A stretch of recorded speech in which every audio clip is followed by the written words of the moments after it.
Grégory Gruz, bonsoir. Vous êtes directeur des programmes marketing Europe chez Ernst Young. Oui. Et nous sommes ce soir à Istanbul pour le G20 des jeunes entrepreneurs, où nous sommes avec les autres pays. Alors, est-ce que vous pouvez nous raconter pourquoi Ernst est investi pour le G20 des jeunes entrepreneurs aujourd'hui à Istanbul?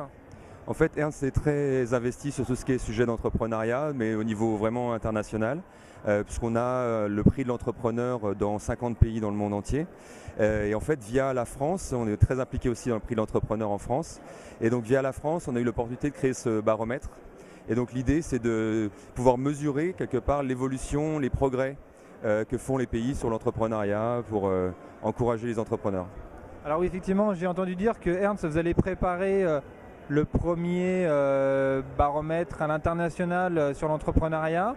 Alors, quand est-ce que sera présenté ce baromètre? Quels sont vos axes de travail?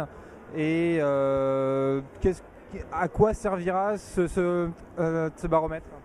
Donc en fait, l'idée, c'est de le lancer à Nice, lors du G20 IS de Nice, qui sera donc début novembre 2011. Et la façon dont on voudrait en fait l'organiser, le présenter, c'est d'abord avoir des indicateurs économiques qui vont pouvoir mesurer l'évolution et les progrès pour les entrepreneurs, et aussi avoir un survey, des questionnaires sur la perception des entrepreneurs sur leur pays, comment est-ce que les gouvernements les aident dans leur évolution, dans la création d'entreprises, la croissance de leur entreprise, etc. Et on aimerait aussi le rendre assez concret, avec des témoignages d'entrepreneurs qui vont nous expliquer comment ils ont réussi et ce qui les a aidés dans leur réussite. D'accord, donc comment être sûr, parce que je pense qu'il doit y avoir plein d'infos déjà via l'Europe, via les statistiques françaises. Donc c'est un Xème baromètre ou ça va être quelque chose de pragmatique pour les entrepreneurs? Donc on a fait effectivement une étude pour voir tout ce qui existait déjà, et c'est clair qu'il y a beaucoup d'index et de baromètres qui existent déjà. Et donc avant de proposer cette approche, on a regardé, comparé un peu ce qui existait pour essayer de proposer quelque chose de nouveau. Et donc ce qu'on veut proposer, c'est effectivement de mettre en regard la réalité économique perçue par les chiffres et la perception par les entrepreneurs, donc mettre en regard ces deux côtés-là, et puis avoir des témoignages qui vont, via les témoignages, on va s'assurer que ce qu'on va recommander est vraiment concret et ancré dans la vie de tous les jours des entrepreneurs. Alors, vous travaillez avec d'autres pays, vous travaillez, c'est que du Ernst, vous partagez aussi fait la connaissance avec d'autres entreprises, comment vous faites? Alors, pour l'instant, c'est géré par Ernst au niveau global.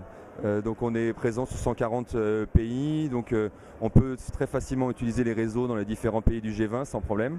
On a donc le Grand Prix de l'entrepreneur, l'équivalent du Grand Prix de l'entrepreneur qui s'appelle Entrepreneur of the Year dans 18 pays. Donc je crois qu'il n'y a que l'Arabie Saoudite pour lequel on n'a pas encore le Grand Prix de l'entrepreneur. Donc via ce levier des 18 Entrepreneurs of the Year, on va pouvoir justement s'approcher d'entrepreneurs qui ont gagné le Grand Prix pour avoir leurs témoignages, leur poser des questions, etc. Donc ce sera vraiment un réseau dans les 20 pays du G20.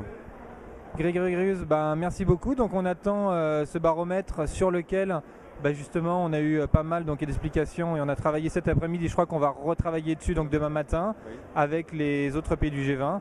On va voir avec Ernst Young, effectivement, je crois qu'on en attend énormément parce que ça va être très pratique pour qu'on puisse, chaque pays, échanger d'une manière beaucoup plus efficace entre nous, et c'est une excellente initiative. Merci beaucoup. Merci à vous. Merci.